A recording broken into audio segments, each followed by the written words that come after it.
This is an interview with Claude Brenner. It's May 1st, 2009. I'm Forrest Larson in the MIT Lewis Music Library.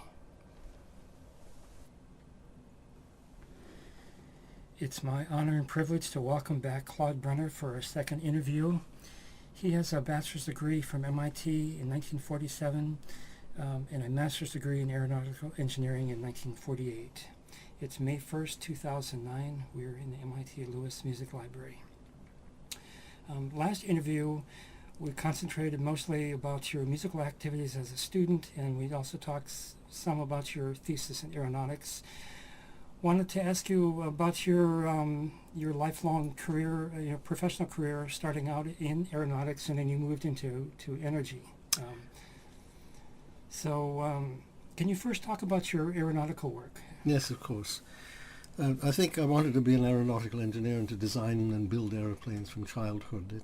I was of that generation. We developed an interest, it was just 30 years after the Wright brothers when we became sentient about these things. And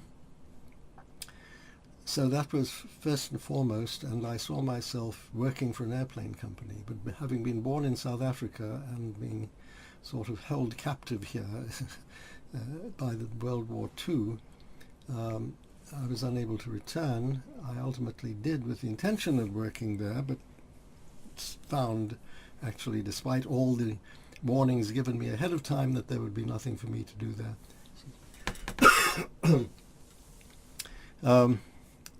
Found that I couldn't, so I went to Britain to work. This was in late 1948, right after I got my degree here. And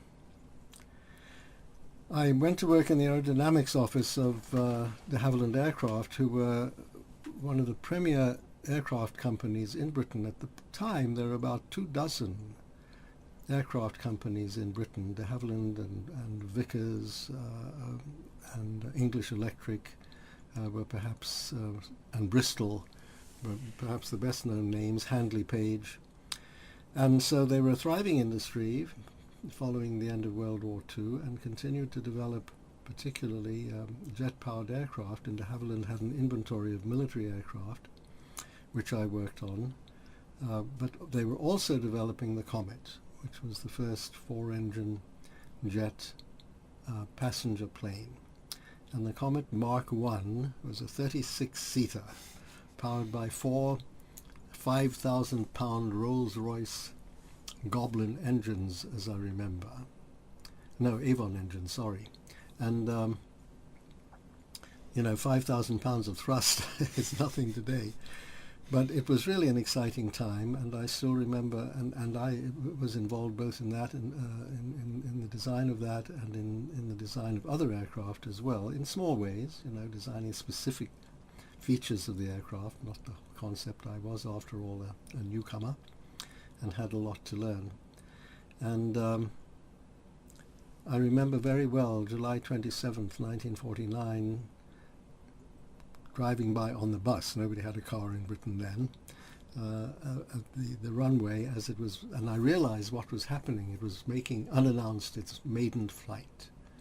And in fact, the bus drivers, the bus inspector, who gets on and off buses to be sure that people have paid their fares, knew that something was going on, and so he was hanging around this area and transferring from bus to bus, going each way, so that he could be there when he saw it. And I got off and I watched the Comet first do its first lift off and then land immediately, and then taxi back to the beginning of the runway. That was very exciting, and take off on its first maiden flight. It had a checkered history, regrettably, but it did pave the way. It ultimately grew to be the Comet 4, which was a 100-passenger plane, a much larger, stretched version, and was the first, in fact, passenger service across the North Atlantic for then British Overseas Airways Corporation, beating Pan Am by 3 weeks. That was the big deal. But in the end, while I loved being in England and I loved the work I was doing, England at the time was not a very comfortable place to be. The country was broke, the standard of living was poor, we were rationed still 4 and 5 years after the war, and the issue of whether I would ever be able to save enough money to get my own apartment and not have to live in digs with a landlady whom I detested it came plain to me that wasn't going to happen for years, let alone own a car, my God. And so in the end I decided to return here for that and other reasons. I just didn't see any career advancement for me there, particularly because I realized that my colleagues in the office, in the aerodynamics office, who had been there several years, were older, several years more experienced than I discovered by accident, not earning any more than I was. And so what did that mean? And what I was earning was, in those days, the equivalent of $27 a week. Not much money, and certainly not to buy a car. So what happened was that the day that I was leaving MIT after getting my master's degree, my senior advisor, my graduate advisor, Professor John Markham, who, by the way, was an aeronautical engineer without a degree. He was an alumnus in the class of 1918, I think, or maybe it was 6, but he left to fight the war in World War One. And he returned and didn't bother finishing. And there were one or two people in the department in those days without degrees. There were only perhaps a quarter of the faculty then had doctor's degrees. But he was a wonderful man, and he stopped me on the steps of Building 33, and he said, "Claude, have you got a job yet?" And I said, "No, Professor Markham, I'm going home to South Africa." And he said, "Well, if ever you want a job, there's one for you here." Well, I had worked in his lab when I was a graduate student, and I thanked him for that, and so I wrote him a letter. He was at that time, by now, running the Naval Supersonic Wind Tunnel down Memorial Drive next to what is now Tang Hall. I think it's gone now.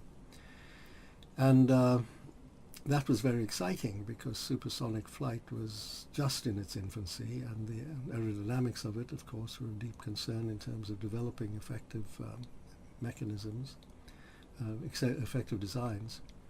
And so I wrote him a letter, and I said, "Dear Professor Markham, I'm returning to America, and I'd like the job you offered me, please." So he wrote back and he said, "There's nothing open in my lab, but there is an opening in Professor Bisplinghoff's lab." Now, Professor Bisplinghoff, Raymond L. Bisplinghoff, who years later became department chair and then dean of engineering, and then subsequently the president of the National Science Foundation, he ran the Aeroelastic and Structures Research Lab. Well, I hated structures. And I took the obligatory course, but it wasn't structures so much as it was structural dynamics, and it really was the field was the interaction of the behavior of the structure to aerodynamic forces, which dynamic aerodynamic forces. Airplanes had been designed to static forces rather than to dynamic forces. So it was all very interesting, and I did a number of research projects under him. And I must say that I was encouraged more than once to stay in the lab and take a doctor's degree.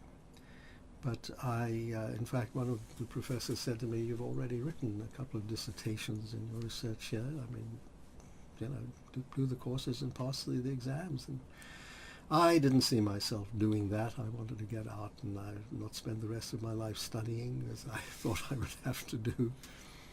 And one of my colleagues from graduate school, a man by the name of Larry Levy, who was an NYU alumnus and took his master's with our class, he was there in Bisplinghoff's lab running a special project relating to the effects of nuclear weapons on aircraft, blast effects, overpressure effects, and thermal effects with respect to the safe delivery of such weapons. And ultimately, and that was a secret program in the lab. In fact, there was a guard at the door of his suite where his staff were working at the time. We were working in Building 22, which was a little two-story wooden frame structure that sat on the corner of Vassar Street and Massachusetts Avenue, where building, I think it's 35 is right now. In fact, that was being built while we were working in building 33, and we used to watch the construction from our stairwells, and which was fascinating to see. And MIT wanted to divest of this work because it involved field testing of weapons in the field at Nevada Proving Grounds in Las Vegas, near Las Vegas, at the Frenchman Flats and Yucca Flats, and also at Bikini and Eniwetok. And so he saw the opportunity, and he formed a company, and the contract for that work was novated to his company, and he invited me subsequently to join him, which I did after several years. And so in the early years of my work with him, that's what we did. We studied the effects of nuclear weapons on aircraft, the entire inventory of Air Force bombing, the Air Force bombing fleet, starting with the B-29, the B-36, the B-50, the B-47, and the B-52, when ultimately it came along, to determine how airplanes could deliver both individually and in squadron the nuclear weapons without blowing themselves out of the sky. And this was just a lot of very interesting mathematics, and that we dealt with. But it was from work that was derived from Bisplinghoff's laboratory. And in fact, Bisplinghoff was on Levy's, the board of directors of the company that Levy formed to do this work. They remained very, very close associates.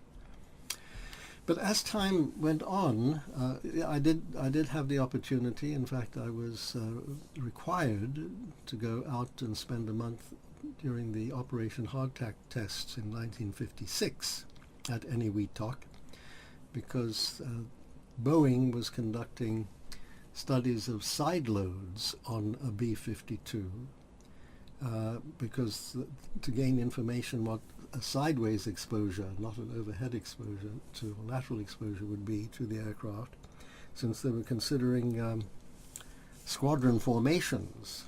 And so here we're dropping squadrons worth. I mean, it was insane when you look back on it, but that was in the strategy.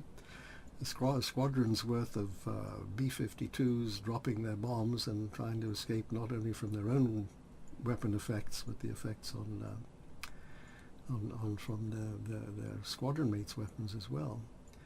And the Air Force officer in charge had been ill and had lost his flight status and flight pay. So he spent the time that he was recovering from flying, getting the requisite flying hours for the year. And so he was unable to manage this contract, and he was the project officer at Wright Field for the Boeing contract to make these studies.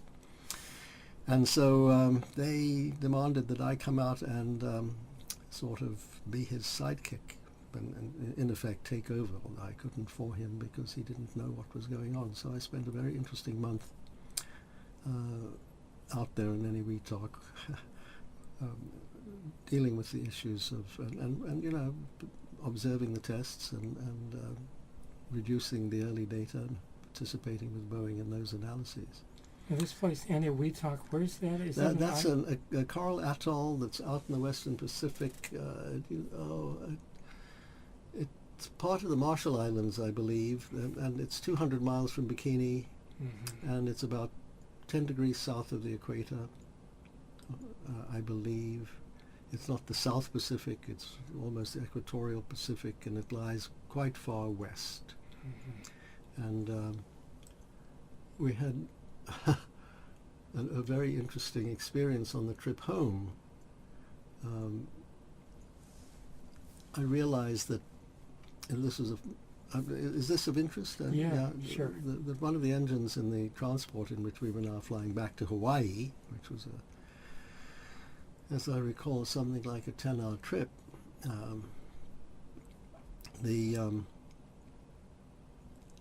one of the engines failed, and they feathered the propeller, and they announced that we would be landing at Wake Island, since we we'd passed the point of no return. We couldn't get back to any wheat docks, and we were going to land at Wake Island. And Wake Island at the time was a refueling stop for Pan American Pacific flights. And so, we landed at Wake Island, and we spent the night, and they repaired the engine and put our luggage back on the plane, and we flew on to Hawaii. And then the company diversified ultimately, because we couldn't focus only on this particular specialty, and we were growing effectively, particularly into other areas, particularly having to do with vibrations and aeroelastic effects, which was Levy's specialty, but also ultimately into electronic systems and all kinds of unusual stuff. He was very opportunistic in terms of the kind of projects that he would go for, and so we wound up, in fact, even designing a cigar sorter by color. Now, people don't know that cigars in boxes have to be sorted because the wrapping leaves vary in color, and the color of the leaf is immaterial apparently. But if you have a box of cigars and everyone is a different color, people won't buy that. And the industry at that time, this is in the 50s, sorted them into 40 different colors, and used women to do this. So the tobacco company from Connecticut retained us to design an automatic color sorting machine for cigars. It was quite an undertaking. In the end, I was with them about 10 years, and then one day I got a telephone call from Ben Brettler, class of 1948, who at the time was vice president of engineering at EG&G here in Boston. Mm-hmm. And he said to me, we have an opening. I was by this time chief engineer of the company, Allied Research Associates it was called. He said to me, we have an opening here for chief engineer. Are you happy as a clam, or do you want to talk? Those were his exact words. And I said, no, I think I'd like to talk. There was a reason for that. The company, the president had left to do other things, Levy, and there was new management, and the focus had shifted, and the future was uncertain, and it was just the right time. I was prepared to leave, and so I went to talk to Ben about becoming chief engineer at EG&G. And I said, I'm an aeronautical engineer. I know nothing about circuit design or electronics. He said, that's good. We have excellent circuit designers, and we don't want our chief engineer fussing with them.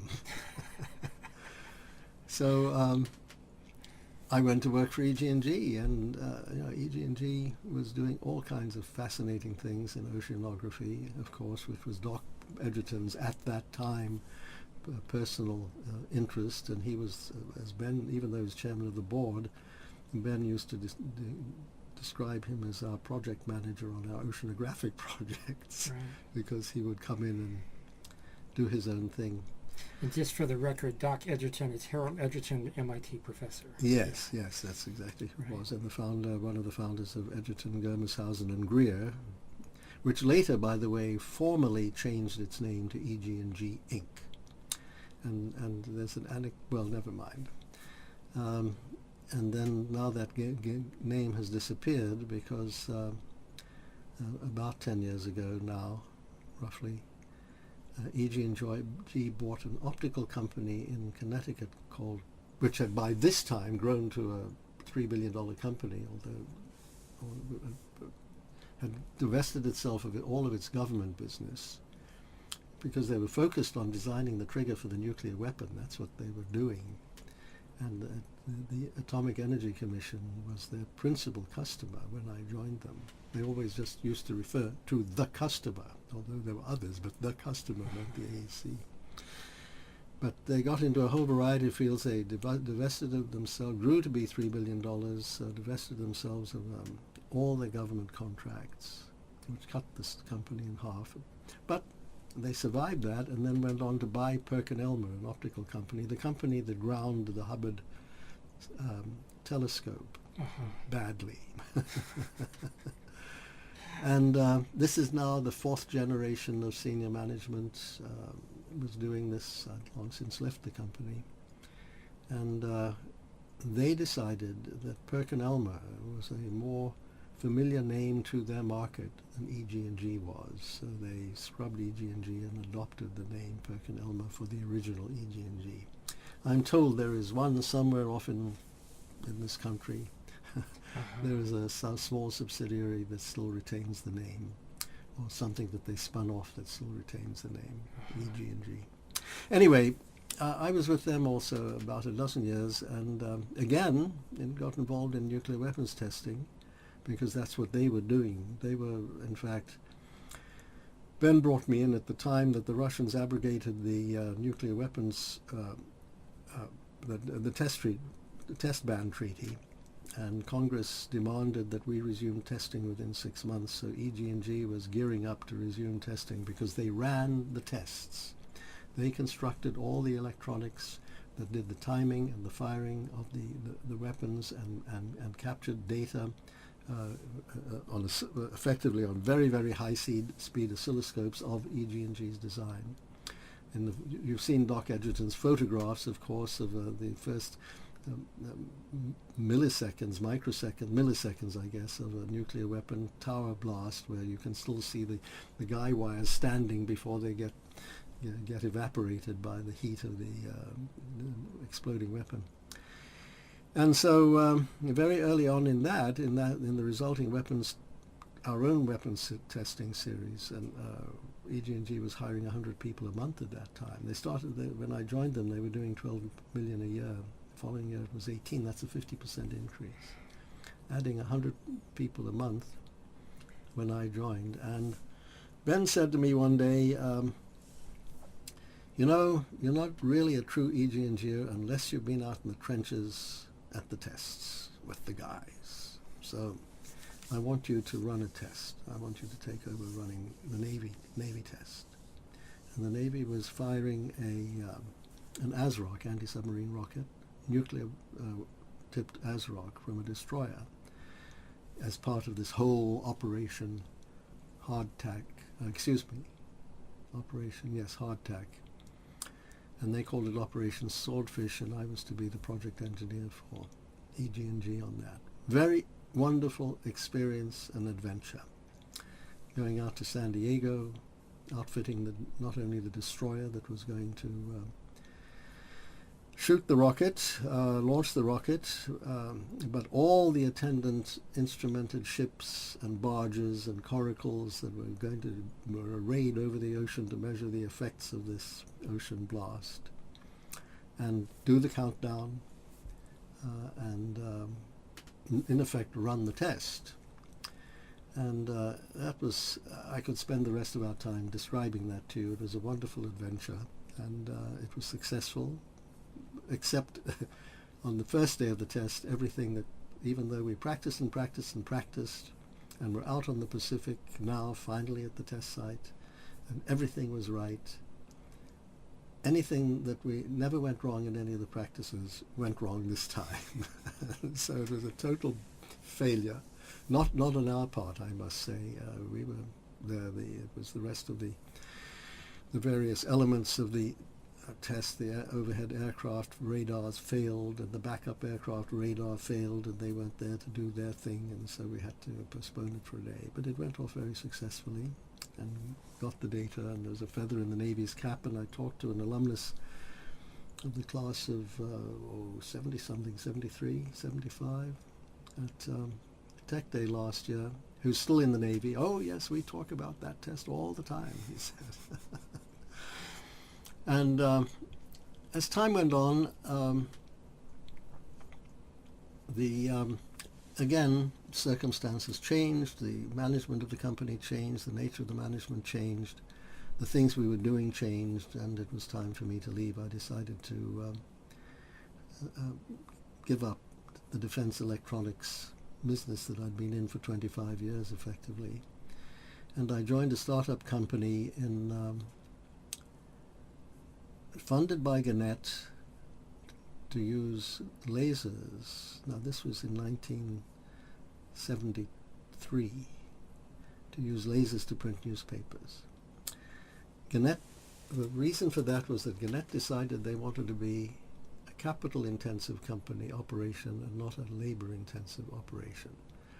They didn't want to have to deal with the engravers' unions. We were going to put Kodak out of business in terms of the way newspaper pages were prepared. A photograph was taken to the setup. It was burned into a plate, and then by the engravers, and then that metal plate was mounted on the printing press, and that printed the press. And we were going to do all of this with lasers in a two-step, but essentially simultaneous two-step process. And it was a startup, and I was brought in as a vice president and general manager to run the operation. And it was new technology. We were using carbon dioxide lasers and argon lasers, and the carbon dioxide laser, which was the instrument that was going to do the cutting, if you will, of the special printing plate that we had to design that could be cut accurately by carbon dioxide lasers, had to be made themselves. There was a lot of difficulty in bringing this product to market, and we had it at a few test sites, but what we really needed, this was simply the brass board system, and what we really needed was we didn't even have a beta site yet, if you will. I mean, we had to learn from the field operations of where the improvements were and what needed to be made. But Gannett didn't have the stomach for that, and they decided that they didn't understand what's involved in developing a very sophisticated, state-of-the-art, because that's what it was at the time, electromechanical system of this magnitude. And the other interesting thing, of course, was that the market was limited essentially to the specific number of newspapers in the country that could afford equipment like this, while there was an international market, and I did make presentations at international conferences on this, which were very well received. It was a limited market, but in the end they just lost patience with it, and they put us in a catch-22 situation where we couldn't respond. We had a pilot plant out in California with one of the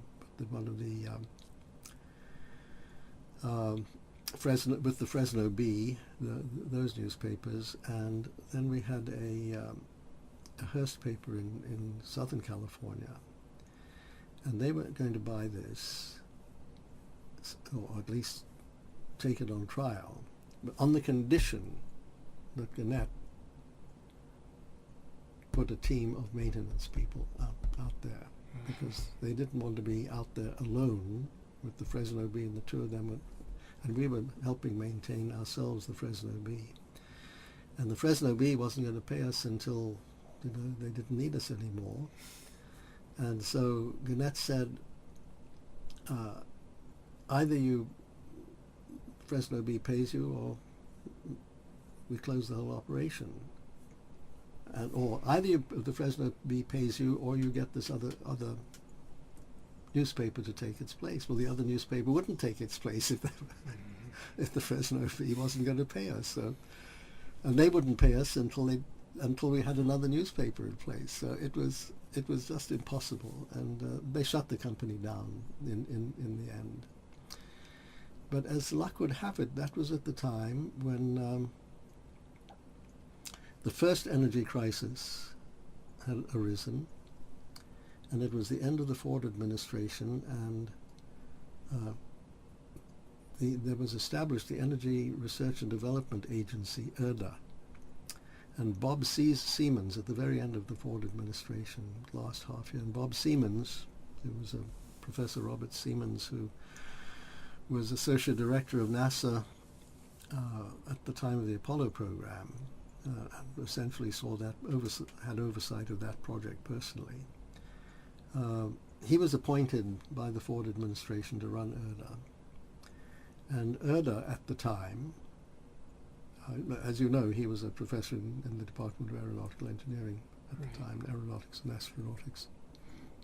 And ERDA at the time had issued a request for proposal to the 50 states, to the governors of the 50 states, to establish a new national laboratory called the Solar Energy Research Institute.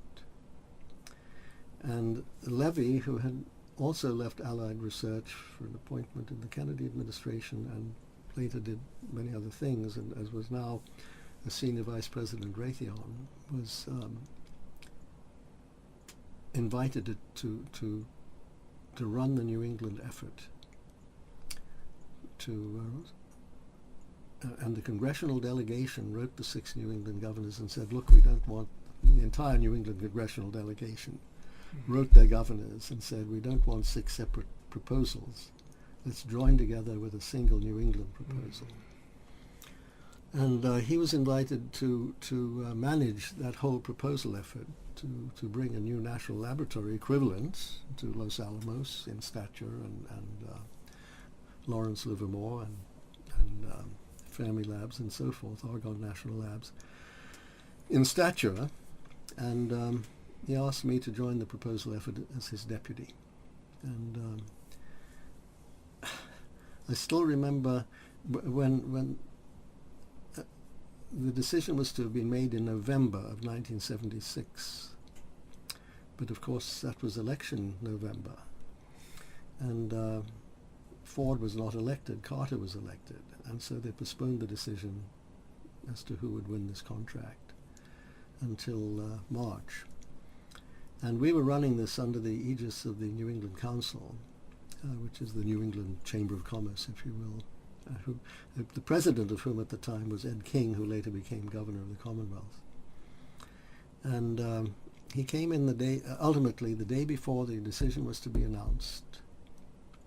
He came, called us into his office, and he said, I just spoke to Joe Moakley, who was a congressman, I think from the then 7th District, I've forgotten, but South Boston, Boston generally. Just spoken to Joe Moakley.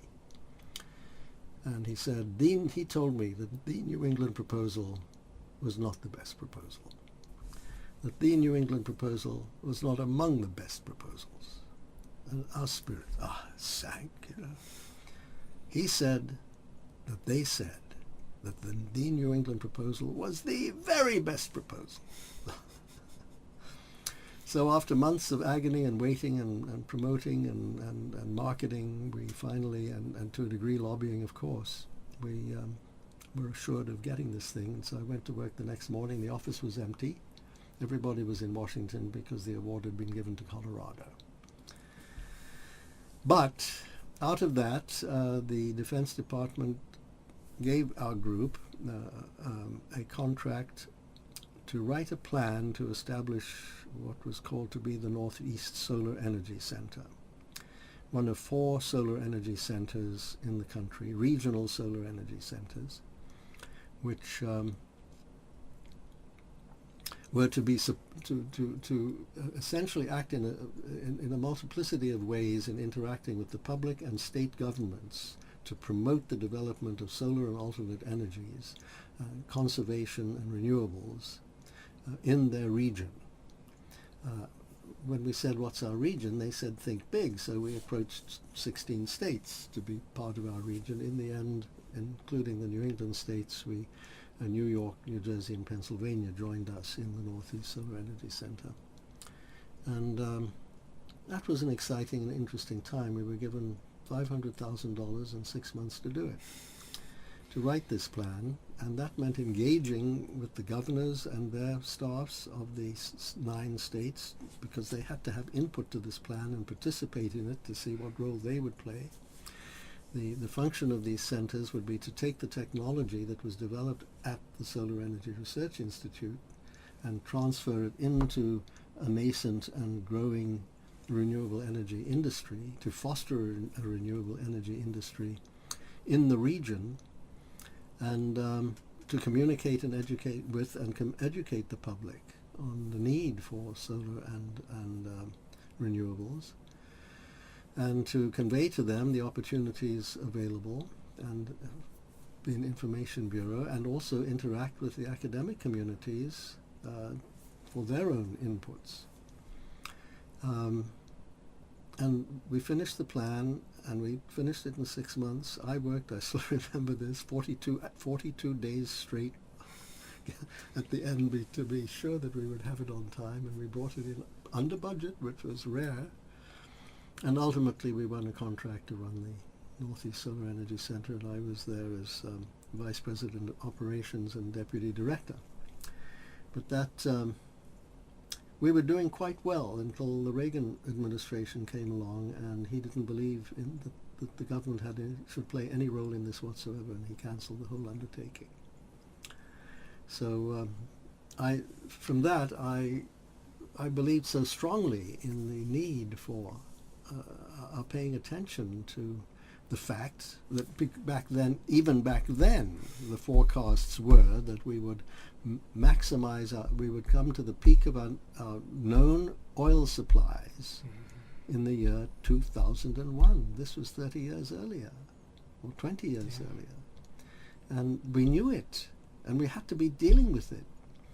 And so I decided that it was my mission to go and tell people that and help them make the change. And so I established a consulting company, which I called Commonwealth Energy Group, and tried to persuade industry, but found it was a losing battle.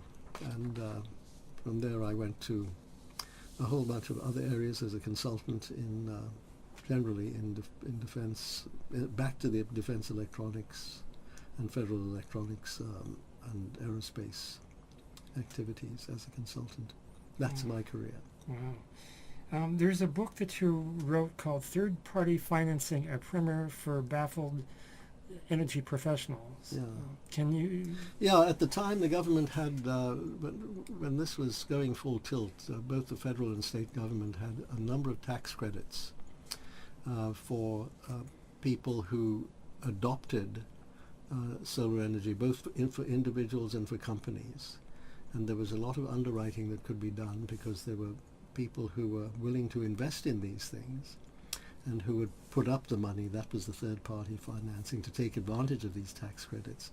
And so this was a book for people in the energy profession who were developing solar systems or photovoltaic systems, solar thermal systems, wind turbines, and so forth, as to how their companies could find investors and take advantage of the tax credits that were available to them. And it simply was a tutorial in the process that one that one had to go through, as well as the elements that one could take advantage of to implement this. But that all fell apart when oil at the time when Reagan entered office was $40 a barrel, and it soon fell to 15, and nobody was interested. It's the same argument that's being made today, that to keep the interest up we have to have a floor on our gasoline, on the gasoline price. Otherwise people are going to go back and buy SUVs again.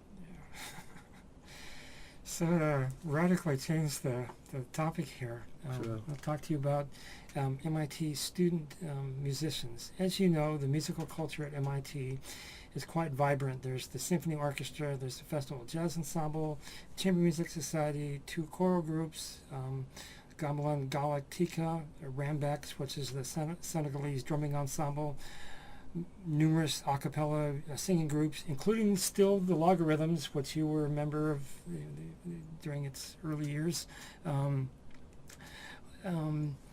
And you've been to a lot of performances over the years, and of course your experience as a student.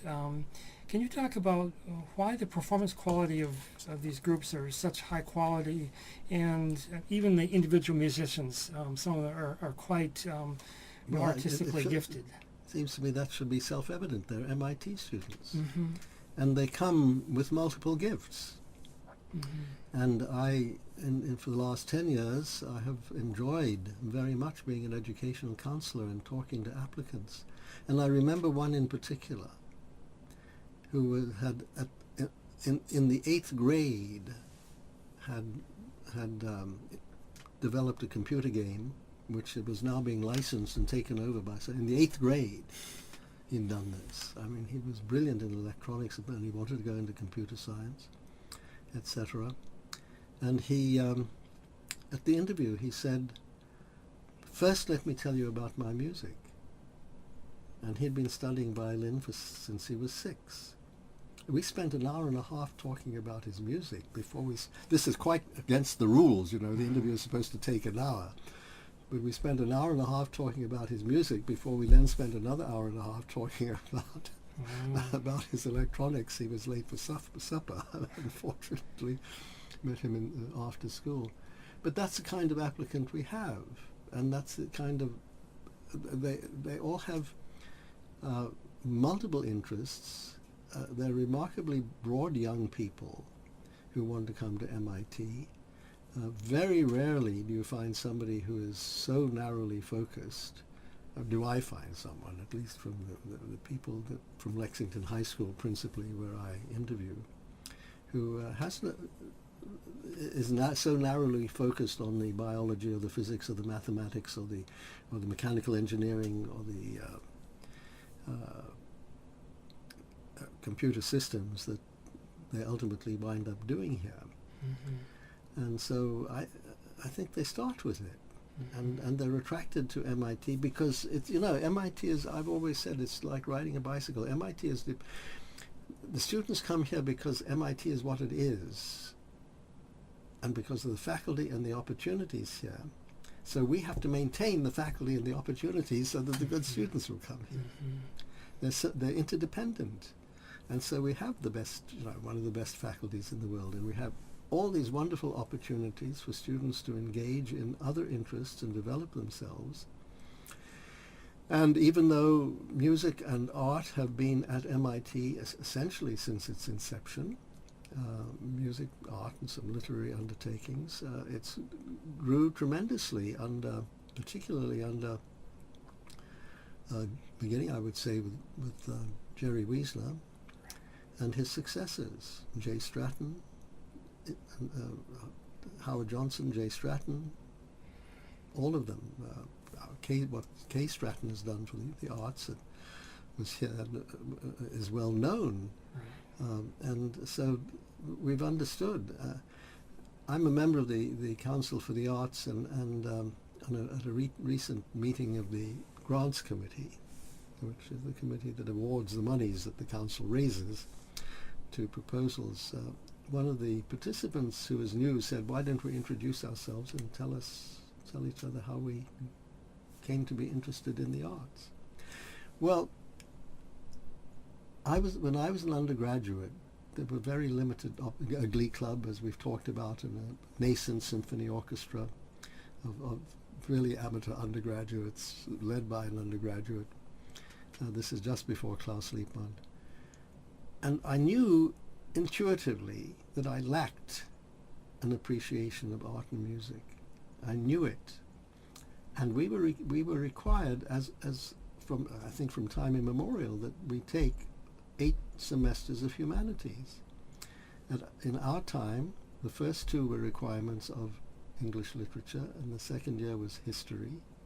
And then we had 4 electives. And in my senior year, the electives that I chose were fine arts, which was taught from the architecture department, and music appreciation, which was taught by Dean Mattison Fuller.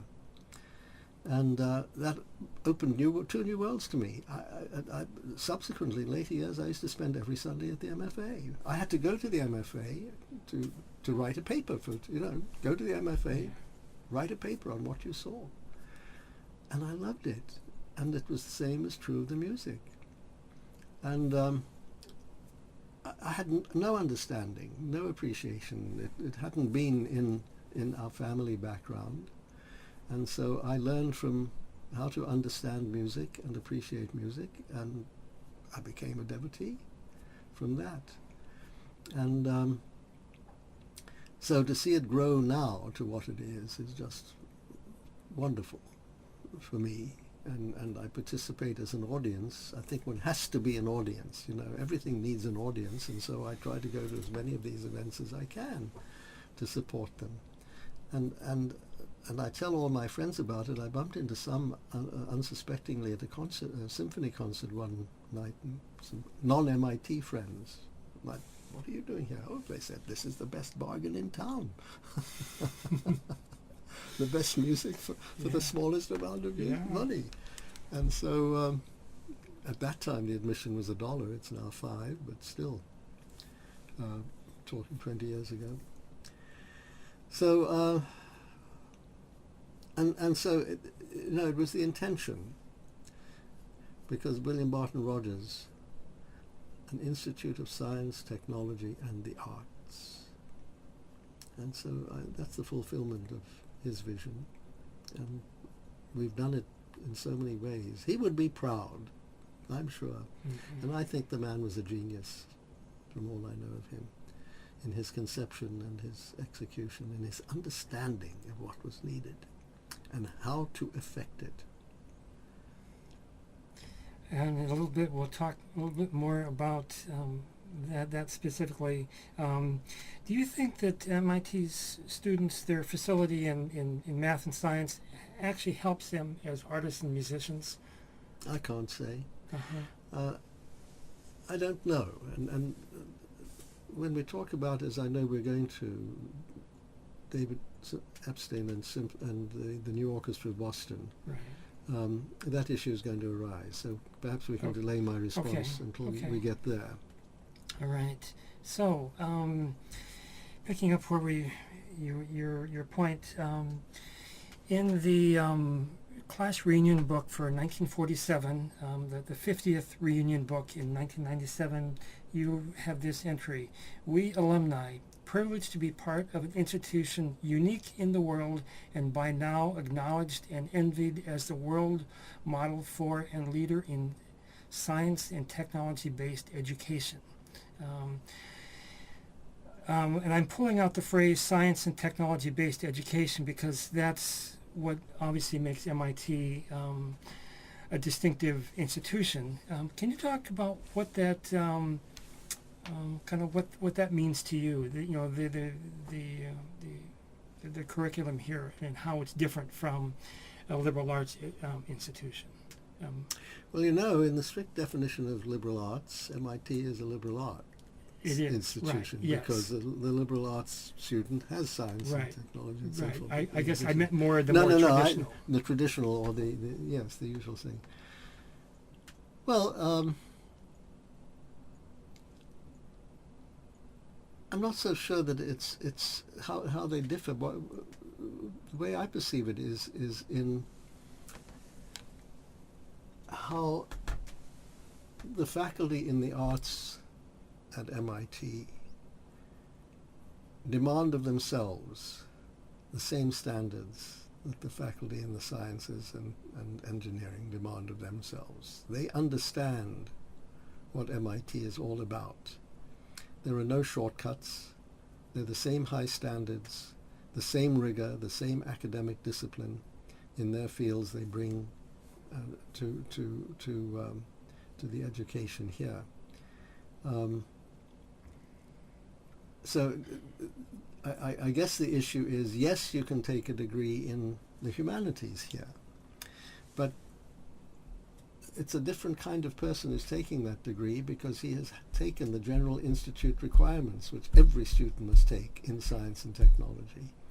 So it's a student who has those insights, as well as his own or her own appreciation for the specific humanities undertaking, and I'm not including social sciences and in the school. I'm talking about humanities arts and the humanities department.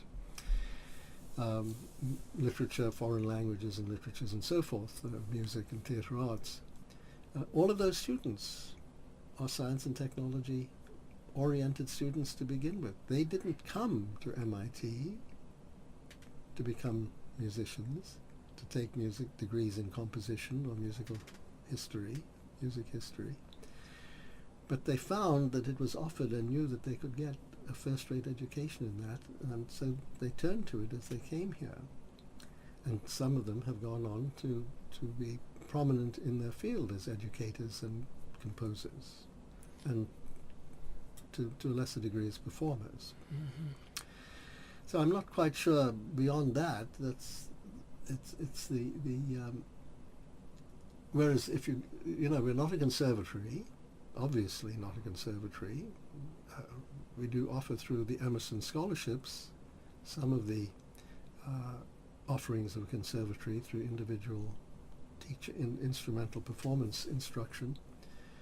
But and we're not a liberal arts college, because if you're doing a history degree, you get a BA everywhere else. You get an SB at MIT, and it's a different kind of history degree. Right. A different kind of, that's why the Science, Technology and Society program is so effective here, because it bridges those two things. It bridges those two disciplines. And the history of science is a terribly important history to understand, and we teach it here, and we study it here, and we do research in it here. There are other institutions where it's done the same way, but not with quite the same perspective, I would argue. Mm-hmm. Mm-hmm. What would you say would be the kind of ideal MIT student? What should they be getting from the education today? Is there a way you can? I know that you could talk endlessly about that. I'm not sure I can answer that, because I think that's self-defining for each student. Mm-hmm. I knew what I wanted when I came here, but things were much narrower and easier to define 60-some years ago than they are today. MIT is a much broader place than it was in every dimension, in science and technology as well as in humanities and the arts. So I can't put myself into today's environment and say what they should get. The students will get as much as they want to get out of this place, and it's self-determining, self-defining. Excuse me. Do you think, if you're looking at a more traditional arts, liberal arts education, do you think some of those students are actually kind of deprived of a certain breadth of knowledge because they have less kind of science, and math, as opposed to somebody here who get a humanities degree, but they're taking the General Institute requirements? There's a broad education I get, but could you say that maybe? Well, I would say to a degree, yes, because in this day and age, I think every individual must have some knowledge of science and technology, some appreciation of it, some understanding of the issues that they're facing that only science and technology can now deal with and solve. I mean, given the perilous precipice that the world is on with respect to climate and energy, an educated public is essential. And we've known that the health of any nation is dependent on an educated citizenry, but now the citizenry must not merely be educated in the 3 R's, but in the sciences and technology to a degree larger than was true in earlier decades, in earlier centuries. Some people aren't cut out for that, but that's okay. Yeah. You were chair of the Department of Humanities Visiting Committee from, I believe, 1979 through 1985, and you were chair of the Music Section Subcommittee before they had their own visiting committee, as you told me. The Music Section, and it's now called Music and Theater Arts Section, is the is administratively roughly the equivalent of a department. Anyways, when how did you become involved in that visiting committee for the first of all the humanities? I was told I was appointed to it. I joined the corporation as this is the MIT corporation. MIT corporation, yeah, as ex officio as president of the Alumni Association for the year 79 to 80, and then was elected subsequently to a 5-year term in my own right. And I was simply told by the secretary of the corporation that you're going to chair the visiting committee to the humanities department, and you'll also serve on the visiting committee to aeronautical engineering, which was my home department. So that's how I got there. Uh-huh. And Harry Hannum was the dean at the time, and I went to introduce myself, and I said, "Oh, I don't think I even knew him." And I said, "I'm going to chair the visiting committee." He said, "Yes, I know, I asked for you." And I never asked him why or how, but that's what he said. So that's apparently how I got appointed to that. And it was a difficult time. I served on the Aero Department Visiting Committee only for one meeting. I realized that I'd been out of the field by that time for so long. I had nothing really to contribute.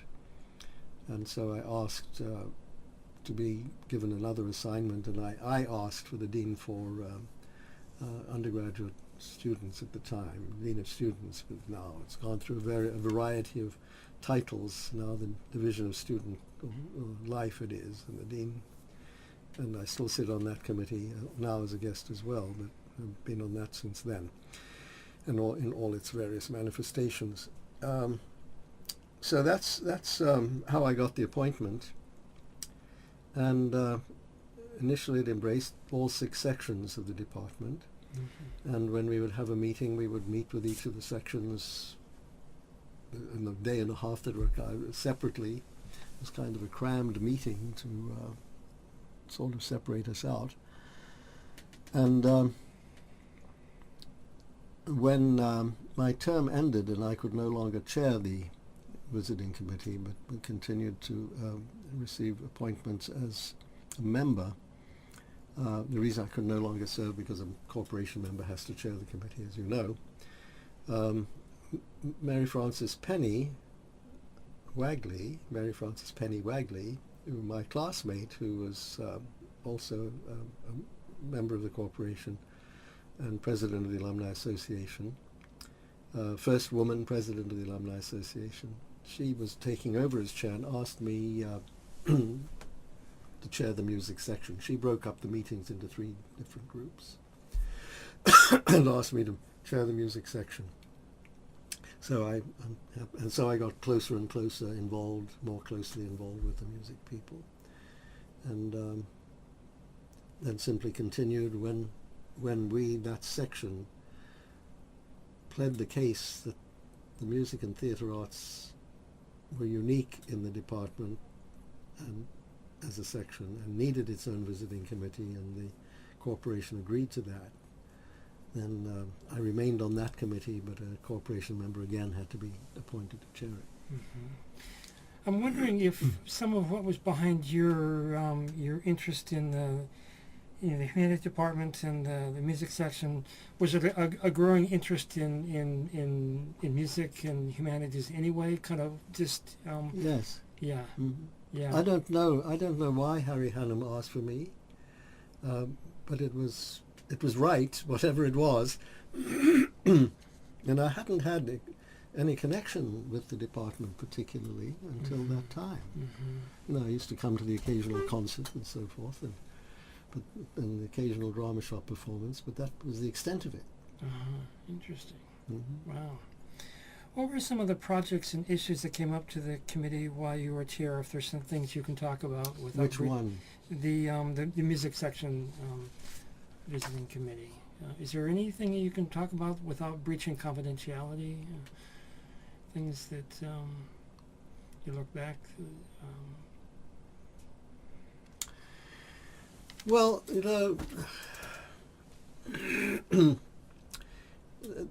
this was something that I realized of the whole department from the beginning, and of course it carried over particularly into music and theatre arts, that they somehow felt undervalued in this place, and I think to a degree still do. And they saw one of the key issues at the time, this is in the early 80s now, was that humanities courses were all 3-6 courses. that is 3 hours of class time and 6 hours of study time for credit. Whereas every other course in the engineering and science departments were 3/9. That of itself said that the Institute doesn't place as much value on humanities courses as it does on the science and technology courses, whether the courses be history, music, archaeology and anthropology, it didn't matter.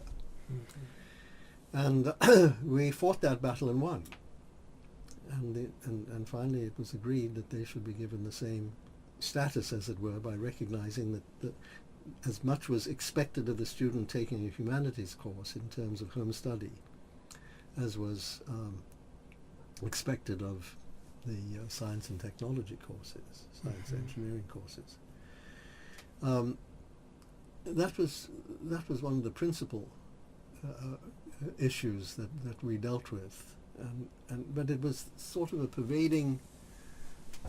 pervasive sense that we, the faculty, are not really appreciated as the professionals, academic professionals that we are, by our peers, by our colleagues on the faculty, because we're those softies who don't demand much of our students.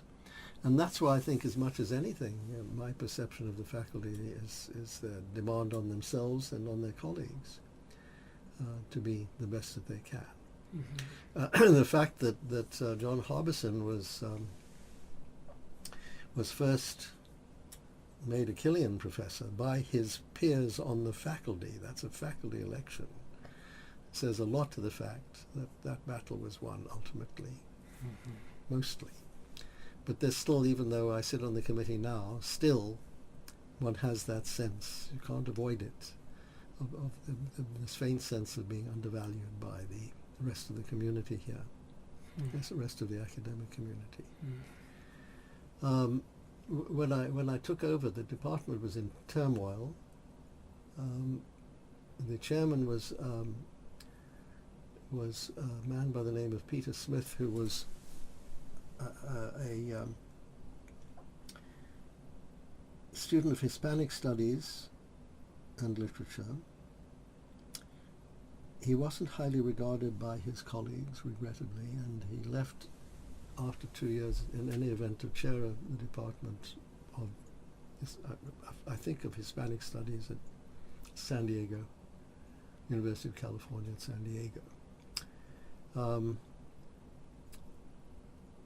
But it was that sort of, as I remember, there were all kinds of, little struggles that went on, which I don't think were worth or should be repeated. But I think when finally it got its own visiting committee, and that was an acknowledgement that it was important. There were two battles, one which we won, and I think one wasn't really a battle, that when David Epstein retired as from the faculty and as director of the Symphony, that we argued that it was important that that position be a faculty line and not a staff line, and that was agreed to, and resulted in bringing in Dante Anzolini. And of course, when he was not granted tenure, the decision, and I think now is properly made in the context of the fact of the wind ensemble, of the fact of the choral groups, the academic choral groups, that they be directors. And I don't think that the symphony has suffered from that as a result. I think it was David's prestige that was necessary at the beginning, but now it's earned the right. David, of course, I used to seed his orchestra with the occasional professional, one or two staff members, but professional musicians whom he knew from the wider Boston community, to kind of strengthen this section and that section. That's not done now, and I think that's proper as I look back on it. So you've been a member of the Council for the Arts at MIT since 1995, but you told me that you had some unofficial affiliation with them before that. Well, only in that I had a dear friend from my undergraduate days who lived in Chicago and was a member of the council. His name was Leonard Bizark, Jr. He class of '49, and he died not too long ago, I'm sorry to say. And he was a fine amateur musician, and he was a member of the council, and every time he would come to Boston, we would get together and he'd take me to the council meetings with him. So what did he play? Or was He played the piano. Uh-huh. And he continued his studies with the piano, and he, in fact, funded the practice rooms in Building 4. Mm-hmm. Mm-hmm. Wow. So, how did you get interested in actually joining the Council for the Arts? Well, somebody said to me, "You know, Claude, you're here all the time. You ought to be on the council." And I said, "Yes, I ought to be." And so the letter was written by, I guess, Chuck Best at the time, appointing me to the council. And I haven't. It's a 3-year term. I haven't received any further letters. But right, and that's President Charles Best. Yes. Yeah, mm-hmm. Right. Pardon this very broad question, because I'm sure you could talk about this for hours. But just in general, what do you see as the mission of the Council for the Arts at MIT? Oh, the Council for the Arts at MIT's mission is very, very clear. And that is simply to foster artistic undertakings outside the academic mainstream, to satisfy the need of students, faculty, and staff for artistic expression. Mm-hmm. And our priority and our support, the sole purpose of the Council for the Arts is to foster the arts at MIT, to raise money to fulfill that purpose. Mm-hmm. Because the work of the Council is done through grants that we make to applicants for artistic undertakings. We just had yesterday, April 30th, 2009, we had the final meeting of the year for the Grants Committee, and we get these wonderful applications from students, undergraduates, graduates, faculty and staff to pursue small and massive artistic undertakings, and we try to fund as many of them as make sense to us. Sometimes we get some off-the-wall ones, mm-hmm. which we dismiss out of hand, like some years ago, the 2 young women who wanted to form an a cappella group and hire a minibus and tour colleges during spring break between here and Miami. Well, we didn't think we wanted to support that. Yeah. But that's kind of an extreme example. But for the most part, we find a way in all kinds of ways to support particularly the students. Mm-hmm. There's various subcommittees of the Council for the Arts. Which subcommittees have you been on, and if you want to talk about some other projects you've been involved with? There's the committees that I'm on are the Grants Committee, which is the principal committee, and then there's the biennial trip committee, for example, and I've been on those, choosing a site and where we'll go on our trip. This is for the members only entertainment. We take some very interesting trips, and I must say the staff of the council do wonderful things in preparing an artistic experience, an experience of the arts whenever we go to a European city or a Canadian city or an American domestic city which has a good art scene. We'll go there for 3 or 4 days. So I served on that committee for a while. Kay Stratton had chaired it herself in the past. And now and I also chair the Student Art Awards Committee, the award, the committee that chooses from the nominations for the Wiesner Award and the Sudler Award each year. The Wiesner Award is given to 3 students who show outstanding performance in the arts in the broadest definition, and who also, through that, have demonstrated service to the community. And the Sudler Prize is for a graduating senior who has excelled in the arts. So we get nominations from faculty and friends and classmates of the students. And so I chair that committee. We sit for 3 hours once a year and argue with each other about who is most deserving of the prizes. And it always comes out right. And so, as a result of that, I also sit on the executive committee of the council, which is comprised of the officers and the chairman of the committees. Some of the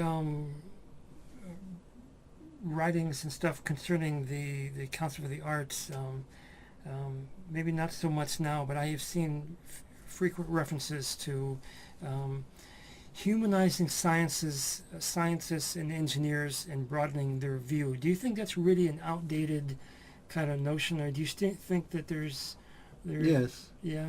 I do. I don't think we think of ourselves that way. I think that, yes, see, this is, MIT is self-generating now in those issues. The kids don't need humanizing. They know what they want.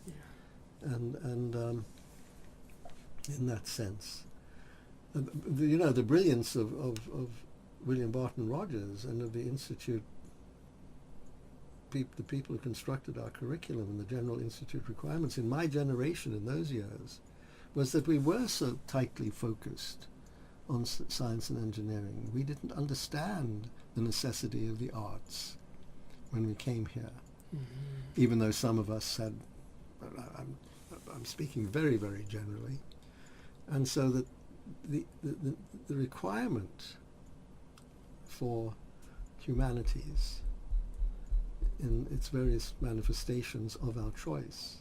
I mean, to satisfy that requirement, I took a course in psychology and a course in economics under Samuelson, one term, of which I remember nothing, but I still remember, if I made the anecdote, when I was in 1989 as a member of the Boston MIT Club of Boston. I was chairing a dinner series in which we were featuring the Nobel laureates who were on campus that time, and as chair I used to introduce the speaker, and I always used to go and visit them first or take them to lunch and get to know them so I could introduce them properly. And so I went to see Samuelson, and he looked at me and he said, "Did I teach you?"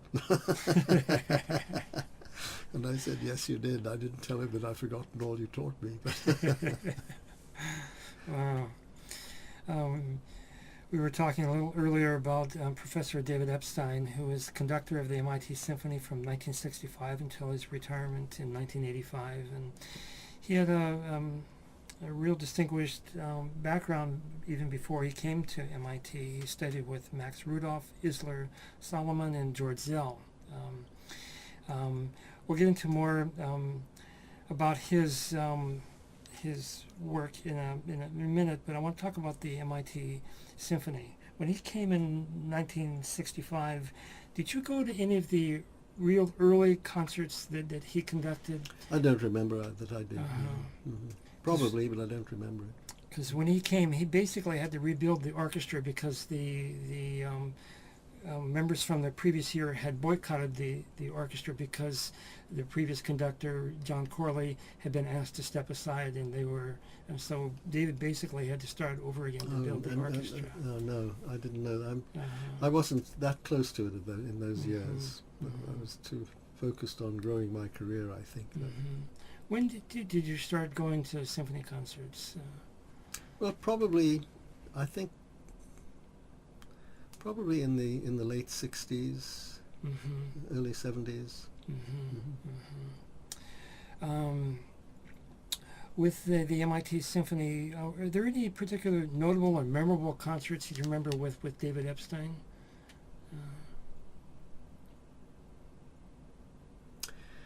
No, I don't think I remember any particular memorable concerts.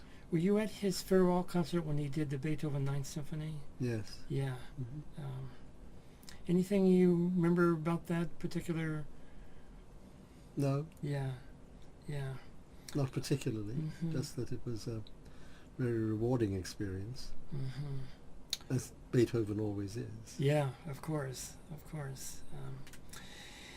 As we'll get into in a little bit, you got to know David quite well in various ways. And I'm wondering, when you were talking with him, with the MIT Symphony, particularly in his early years, he programmed a lot of contemporary music, less so in his later years. Did he talk to you about his interest in some of these pieces that he was doing? Did he talk to you about new No. composers? He didn't, and he didn't do any that I remember, either with the MIT Symphony or with the New Orchestra of Boston. He tended to play the better known and not so better known standards, but the traditional Right, there was a major lot composers. of that. Right. There were some notable things that he did. There was piano concertos by Vincent Persichetti, William Schumann, the Alban Berg Concerto with Joseph Silverstein, and this piece by Henry Brandt called the Spatial Concerto, among others. But he didn't talk to you about that, his interest in that. Yeah. No. And I saw a lot of him. I just don't remember that he did. The piece that he wrote, of course, was in the contemporary style. Yeah. The one symphony that I have a record of, Right. that he gave me. But that's my sense of him was that he conducted what I remember, not Yeah. my sense, what my memory is. And Right. maybe, it's a little dim now, 20 years ago, of what he was doing. Yeah, he had a passionate interest in the traditional repertoire, and much of his scholarly writing was about the traditional classical repertoire. You know that the MIT Symphony toured and made commercial recordings. Do you think that helped raise kind of the visibility of music at MIT? No, I think it may have, to the extent that that the community was made aware of it. You see, we really rely on the Institute publications to talk about it to the community. So Tech Talk used to carry a page of arts events every week. What the symphony did was occasionally reported in that, to the extent that it raised the public awareness within the Institute. It may have, but I'm not sure that the world was. People are still astonished to find that we have music at MIT. Yeah. And despite how prominent music is today and how prominent some of our faculty members are in the outer community, people are still surprised that there is music of this caliber at MIT and that it is taught as an academic discipline. I don't know if this is a fair question or not.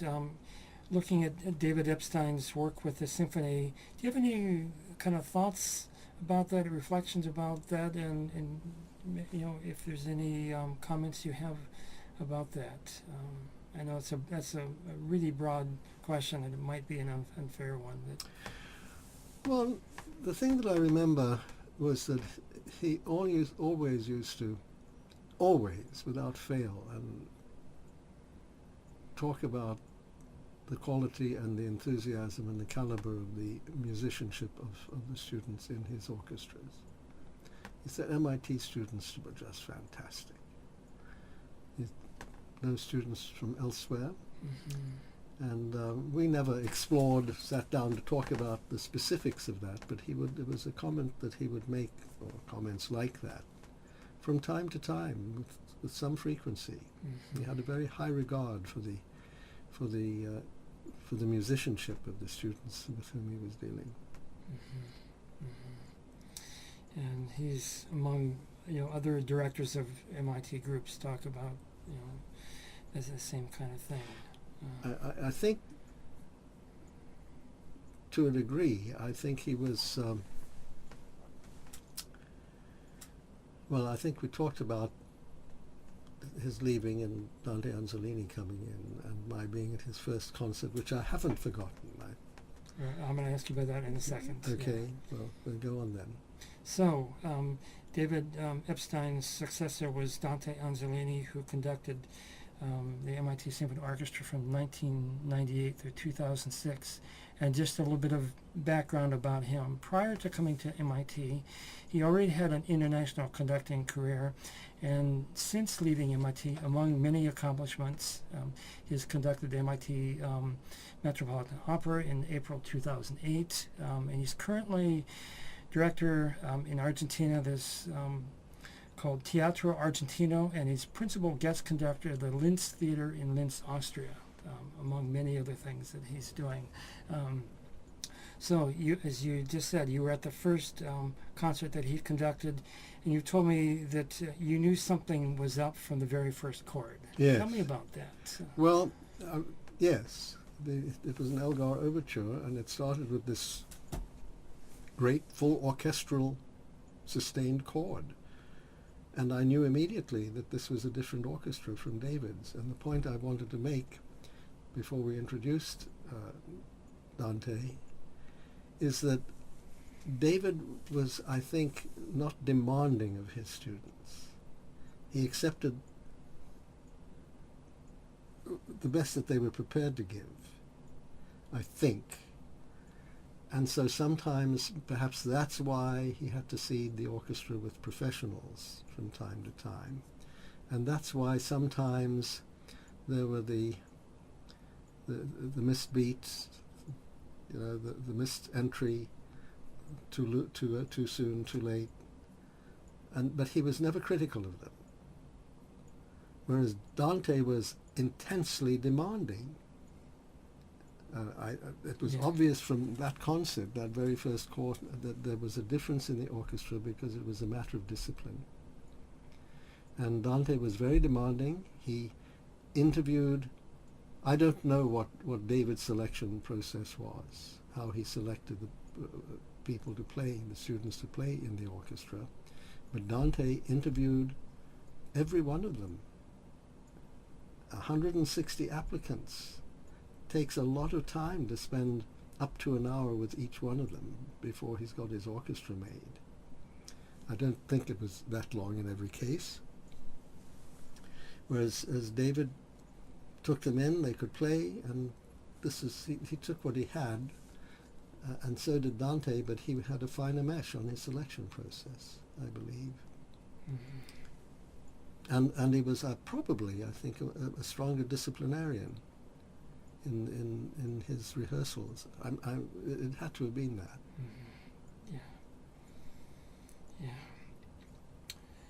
So Dante Anzolini's successor is Adam Boyles. Do you have any comments about some of the concerts you've seen under him? Yeah, the students relate to him very well, and he conducts very nicely, albeit left-handedly, but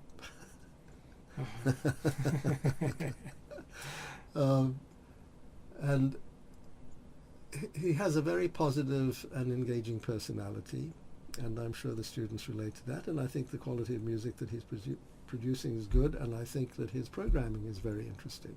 Mm-hmm. He's doing some interesting new stuff. Mm-hmm. So, touching on some stuff we've mentioned in the past, but I want to kind of move it into some other topics. As you know, historically, there's a long tradition of scientists who are also musicians. Some good example: William Herschel, the astronomer who discovered Uranus, and Albert Einstein was a violinist here in Boston. Burton Fine, the principal violist of the Boston Symphony, was a PhD chemist. Alexander Borodin, the composer, was also a chemist before he really became a composer. And David Epstein had developed a deep respect for scientists who were musicians, as you were talking about, and David brought a real scientific rigor to his own research. I mention this because it's a prelude to talking about David's work with this group called the New Orchestra of Boston,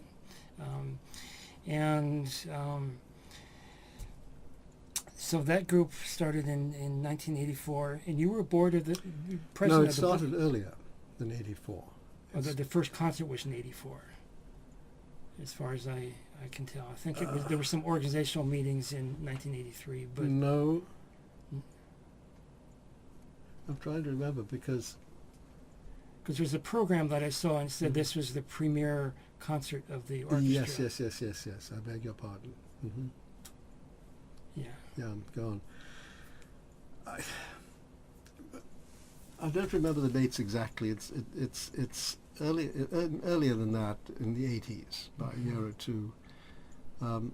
In those days, my connection with it came about through the music section. In those days, the music section chose to elect from their colleagues a new section head every year.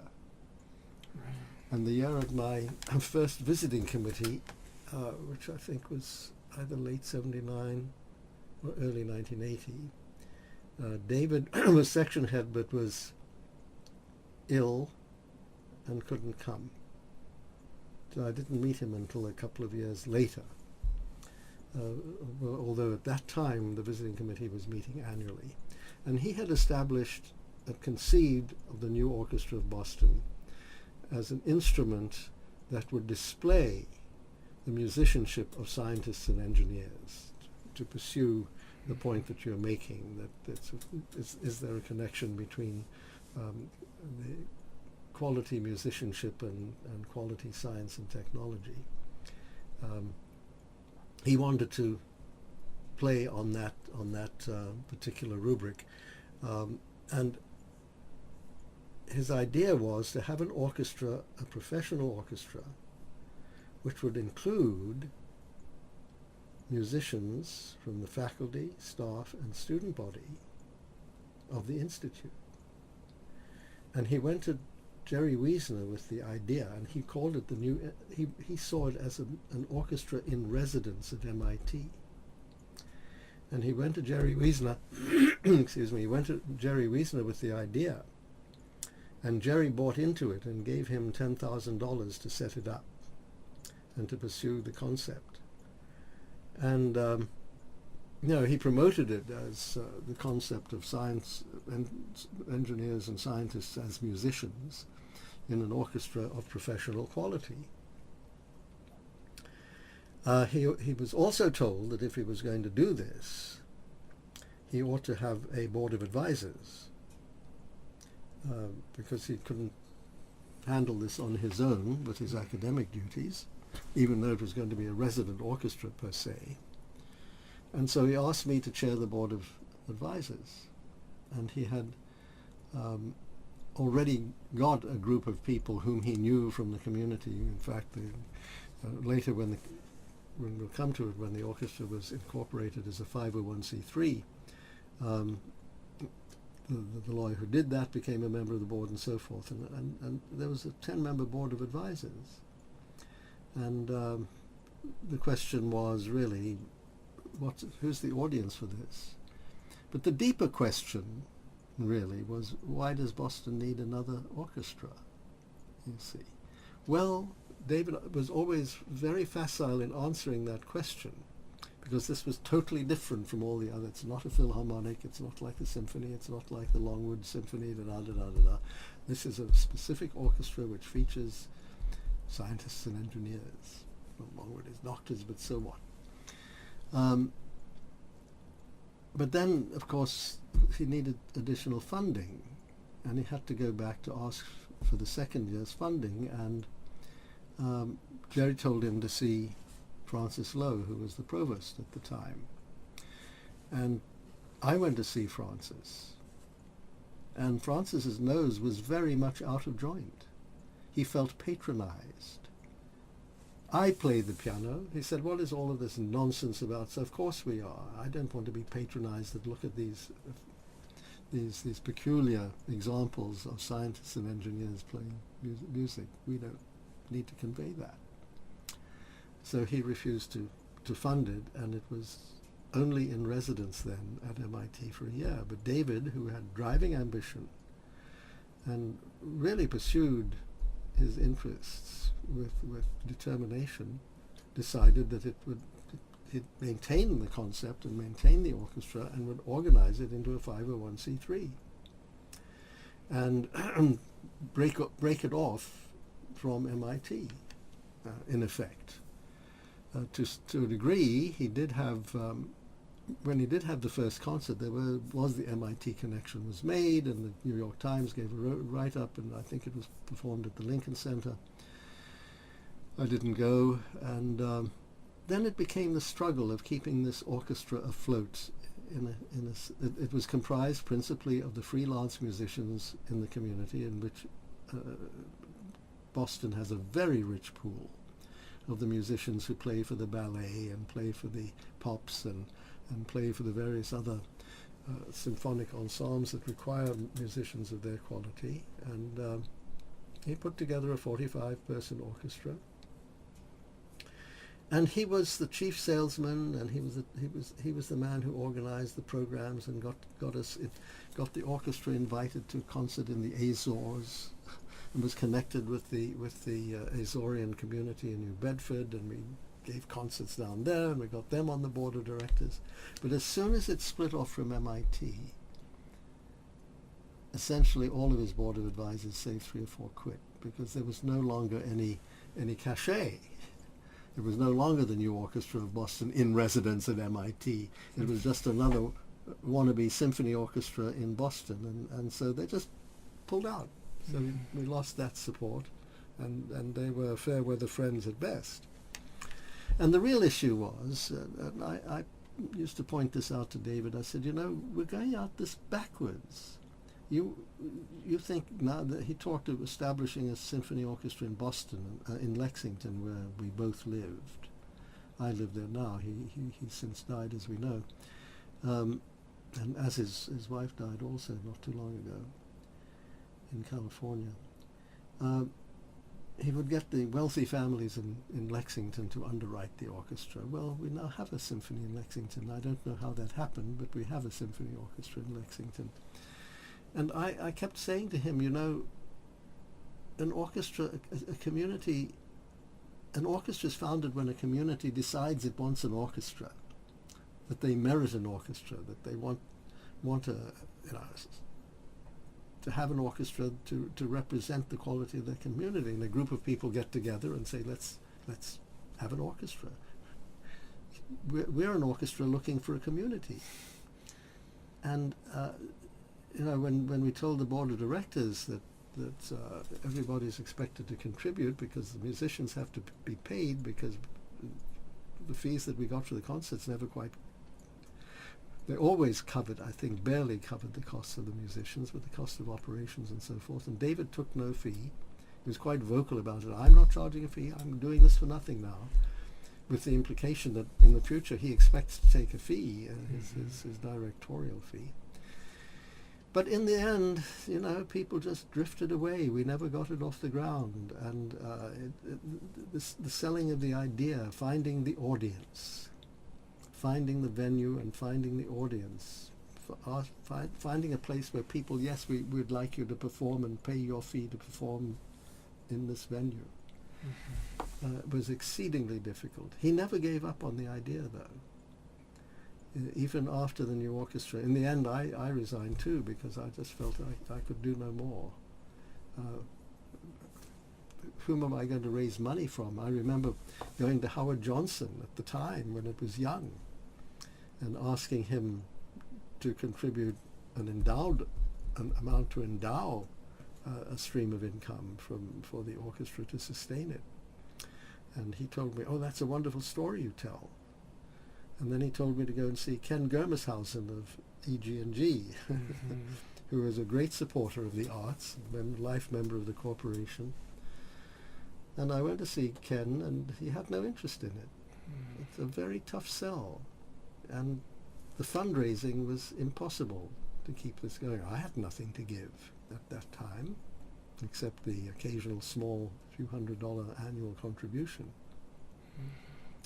And board members lost interest, and David was fighting to save it on his own, but it never quite survived. Did it cease at his death, or did it cease before then? Well, it ceased well before then. I've forgotten, regrettably, the name. His colleague who was on the board and who took over. I was president of the board when it was incorporated. His colleague had been the director of MIT Press, and David knew him very well, and then he went to Harper's, where he was a vice president. And he remained with the board, with David. And in fact, he eulogized David at the memorial service that was held in Wong Hall, in the Tang Center for David. I've forgotten the man's name, regrettably. But that was it. Mm-hmm. And nothing happened with the orchestra for years after. I mean, even during the period, we had in the early burst of concerts, there was a concert at the AAAS in Cambridge, American Academy of Arts and Sciences in Cambridge, and David was too ill to conduct on that one, I remember, and John Harbison conducted it for him.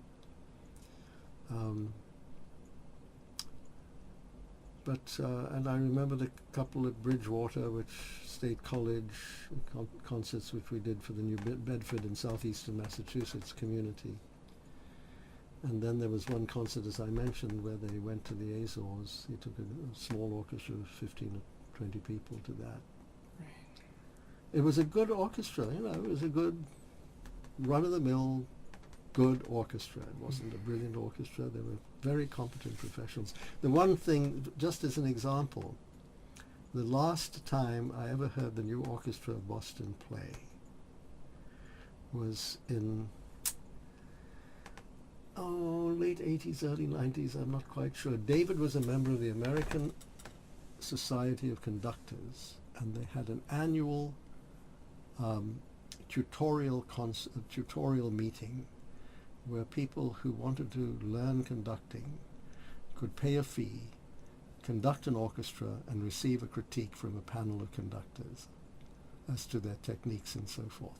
And he had persuaded, it was always held in Manhattan, and he had persuaded them to bring it to Cambridge. And he got hold of Killian Hall, and for 2 days, and I came and listened. It was a very interesting experience. Each conductor was given the first movement of Beethoven's Fourth, I think, and the second movement of one of the Mozarts, I think probably the 40th. And it was so interesting for me to see how differently it was played by each conductor and how responsive immediately these professionals. And that was the New Orchestra of the Boston. There were only 2 people in that orchestra that I never met before. But it was the New Orchestra, David's New Orchestra of Boston, you see. He did, there was one other occasion when it made an important public performance, and that was a year or 2 before that.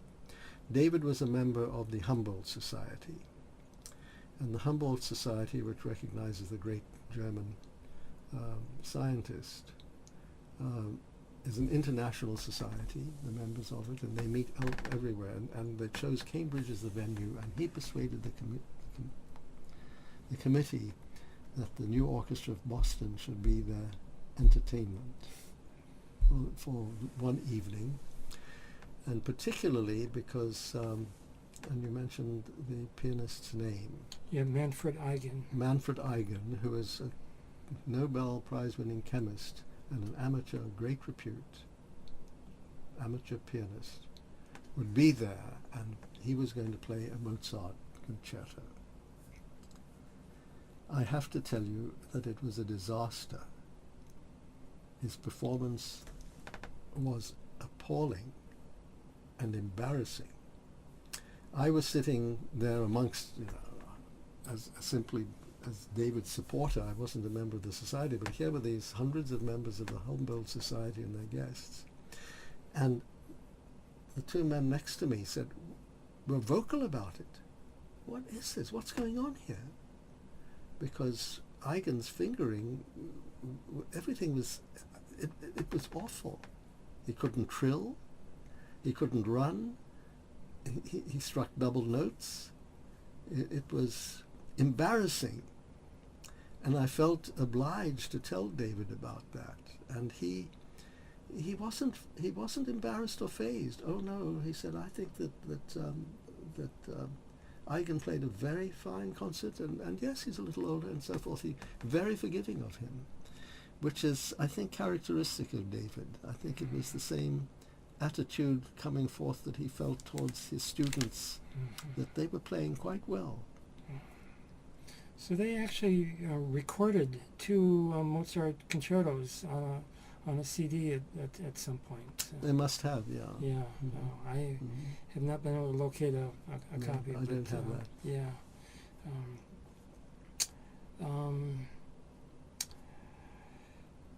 As you know, David was also a composer, and he wrote fairly modernist atonal music. Did he talk to you much about his own composition and kind of what inspired him? No, he didn't. He gave me, as I may have mentioned earlier, a recording of his Symphony, which was atonal and modernist, and in that genre, and that's essentially all I can say of it. But he didn't talk about his composing. He was much more interested in his inventions and so forth. Did you hear any other music besides the symphony, any other performances of things? Because there's quite a bit that he wrote. It seemed like after the mid 80s and stuff that looks like he pretty much stopped composing, was concentrating on his scholarship and conducting. And, so David knew the conductor Herbert von Karajan and seemed to have great respect for him. Do you know what their professional relationship was and how that came about? I don't know how it came about. I do remember that von Karajan was ill here in Boston. David went to visit him in the hospital and talked about the fact that von Karajan was looking for a successor and fancied that there was a strong likelihood that he would name David because they'd had a long relationship. But nothing came of that. I don't know how much of von Karajan's work that you're familiar with, but oftentimes he likes to take very slow and expansive tempos. And there's some performances of David's that have some aspects of that. Do you know if there's any influence there? Did David talk to you about stuff like that? No, he didn't. I just wonder. There's some places where he takes things noticeably slower than other more traditional tempos, and I just wondered if he had talked about that. In David's book, a monumental book called Shaping Time, he has some mathematical graphings of some of von Karajan's performances and some of the tempo changes that he did, and so he seemed to really regard von Karajan's work very much. So this book was published in 1995. It's 598 pages. It's a massive book, and here's David bringing science and music together. There's a real attempt at deep scientific rigor, but what's a thread throughout the book. There's the rigorous science and mathematics, but he wants to make it clear that the science is not governing the musician, that he's trying to shed light on things that can actually bring about more vital and intuitive performances, but trying to find out what's behind some of the intuition. And did he talk to you about the book? Yes, he did. And his thesis was that in ritardando and accelerando in particular, everybody did it the same way. That there was, in fact, the slowing down could be defined mathematically, and he got involved in talking to people in brain and cognitive sciences here, and he was very connected with one or two individuals in that department to discuss these issues of how the brain responds to these instructions by the composer.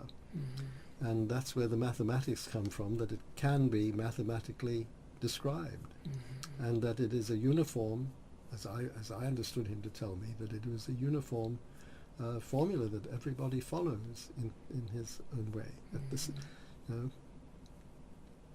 So when you're talking with David about either this book or other things, what kind of effect has it had on you as you listen to music and go to concerts? None. No? No. I just throw myself into I don't analyze it, I just throw myself into the music and let it sweep over me and consume me. So we haven't had a chance to talk about much of your own kind of musical tastes and the kinds of concerts that you like to go to. You want to talk about that for a little bit? Sure. How are we doing on time? We got a few minutes here. Okay. Well, I go to as much music as I can. I tend more to the traditional. And I'm very, very fond of chamber music now, as well as classical, symphony, and opera is probably something that I'm not strongly attracted to. I've only not heard many in my lifetime. I think that was because I had a terrible experience as a child, being taken to an opera and I didn't, in German or whatever, and didn't understand it. But there's my tastes tend to be in large part in the classical and to a degree contemporary, but certainly 20th century music. Early 20th century music. Who are some of the early 20th century composers that you like? Stravinsky, Ives, those kinds of people. Prokofiev and Shostakovich in particular. I often ask myself which of those two I prefer, though. They're quite different, so very different, and somehow Prokofiev seems to me overall more lively, more sprightly in personality than this is what comes through from his music than Shostakovich does, even though they both have gloomy themes. Yeah. And deservedly so. Well, you mentioned Charles Ives. I'm passionately in love with music of Charles Ives, and David Epstein had an interest in Charles Ives. Are there particular Ives pieces that you've enjoyed? Were you at the concert that David did, the Ives Third Symphony? Yes. Yes, he did that very well. Yeah. Yeah. He's not a composer I listen to often. I have a large collection of vinyl records which I won't give up, and I try to listen to them, and it's. I don't think that I have much of him. Perhaps only one, two. Who are some of tell me about the composers or pieces that really get you excited? Well, just recently, I heard Mahler's Sixth in this last October at the Boston Symphony Orchestra. And David did that, I remember. Or was it? No, Dante did it. That's right. Dante did it. Yeah. He did it brilliantly, of course, and it's a magnificent piece. And I realized, and I was anticipating going to Mahler's Fourth fairly recently at the Symphony, and I realized that I only had his First, Fourth, and Eighth, and that I wanted to know what was it about Mahler that distinguished him. And so I got out of the library the CDs for all those that I didn't have, and I listened to the entire library of his symphonies in sequence. And, you know, it began to be, for me, at least at that time, that there was a sameness to them. I mean, there are Mahler qualities, and that in every symphony they're the same sounds appear, the same use of instrumentation appears, the same dark periods, followed by light periods, followed by dark periods. You know, one has in one's head, if you look at Beethoven's 9 symphonies, for example, how different each one is from the next. Not true of Mahler somehow, but I still like Mahler. And the fourth is lovely, and in fact it's probably the easiest to like.